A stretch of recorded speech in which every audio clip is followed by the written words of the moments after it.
এখানে দেখতে পাচ্ছেন অনেকগুলো চালতা, তো এই চালতা দিয়ে আমি তৈরি করব চালতার নাড়ু। তো এটা আমাদের বরিশালের জনপ্রিয় একটি রেসিপি। তো অনেক আগে তৈরি করতো, কিন্তু এখন আর করে না হয়তো বা। তো আমি জানি না, আমি অনেক ছোটো থাকতে খেয়েছি, আমার ঠাকুমা বানিয়ে খেয়েছিল। তো ওগুলো কেটে আমি ধুয়ে পাতলা পাতলা করে রোদে আমি শুকিয়ে এরপরে নিয়ে আসছি এখানে। আমন্ড দিস্তে অর্ধেকটা গুঁড়ি করে আমি আমার বাসায় নিয়ে আসছি। আমি বাড়ি থাকতে ওটা তৈরি করেছিলাম। তো এখানে আসার পরে তো আমার অনেক কিছুই দেখানো হয় না, কাটার পরে শুকানো তো আমি দেখাতে পারিনি। কেটে আপনারা চুলার নিচেও শুকিয়ে নিতে পারবেন, যাদের শহরে বাসা, রোদ পেতে একটু কষ্ট হয়। তো এরকম করে শুকিয়ে নিয়ে যাবে, শুকিয়ে আমরা ব্লেন্ডারে বা আমন্ড দিস্তাতেও গুঁড়ি করে নিতে পারেন। তো এখানে আমি এই যে আমন্ড দিস্তাতে গুঁড়ি করে নিয়ে আসছিলাম, এখন আমি এই যে গুঁড়িটা একটু টেকে নিলাম। টেকে নিয়ে এরপরে 1 বাটি পরিমাণে আমি গুঁড়ি নিয়েছি। তো এখানে নিয়েছি খেজুরের গুড়, আপনারা চাইলে চিনি দিয়ে ওইটা তৈরি করতে পারবেন।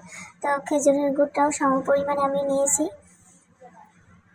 যতটুকু আমি গুঁড়ি নিয়েছি এখানে চালতার, ততটুকুই আমি কিন্তু এখানে খেজুরের গুড় নিয়েছি, সমান পরিমাণেই প্রয়োজন হবে।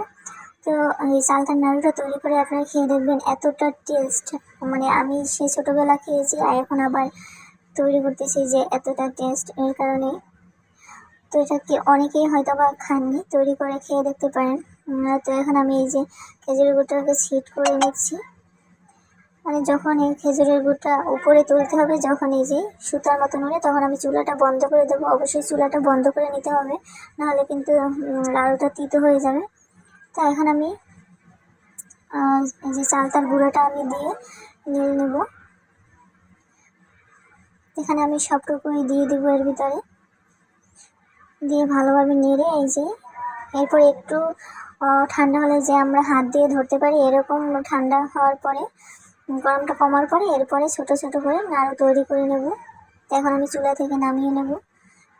এখন কিন্তু চুলাটা বন্ধই আছে, আর বন্ধ অবস্থায় করতে হবে এই কাজটা, নাহলে কিন্তু নাড়ুগুলো তিতো হয়ে যাবে, খেতে ভালো লাগবে না।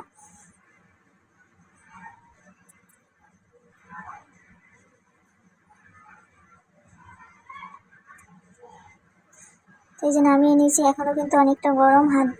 হাত দিয়ে আমি ছোট ছোট প্রথমে তৈরি করে নিয়ে এরপরে গোল গোল করে নেব। আপনারা চাইলে একেবারে গোল গোল করে তৈরি করে নিতে পারেন, যদি আপনাদের হাতে গরমটা সহ্য হয়। তো প্রচুর গরম, এগুলো তো একটু আর গরমই হয়।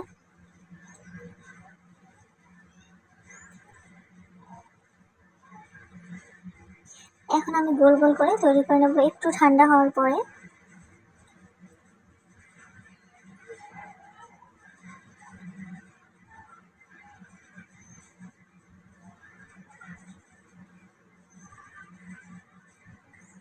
তো দেখুন, এভাবে আমি সবগুলো নাড়ু তৈরি করে নেব। তৈরি করা হয়ে গেলে আমি দেখাচ্ছি যে নাড়ুগুলো একটু ঠান্ডা হওয়ার পরে কতটা শক্ত হয়ে যায়। এখন তো অনেকটা নরম, যেহেতু গরম, এর কারণে এই যে কিছুক্ষণ পরে 30 থেকে 35 মিনিট পরে এই যে নিয়ে আসছি, দেখুন কতটা শক্ত হয়ে গেছে, আর খেতে তো ভীষণ মজা। আর আপনাদের রেসিপিটি কেমন লাগলো অবশ্যই লাইক কমেন্ট করে জানাবেন, অবশ্যই শেয়ার করবেন, পাশে থাকবেন, সবাই ভালো থাকবেন।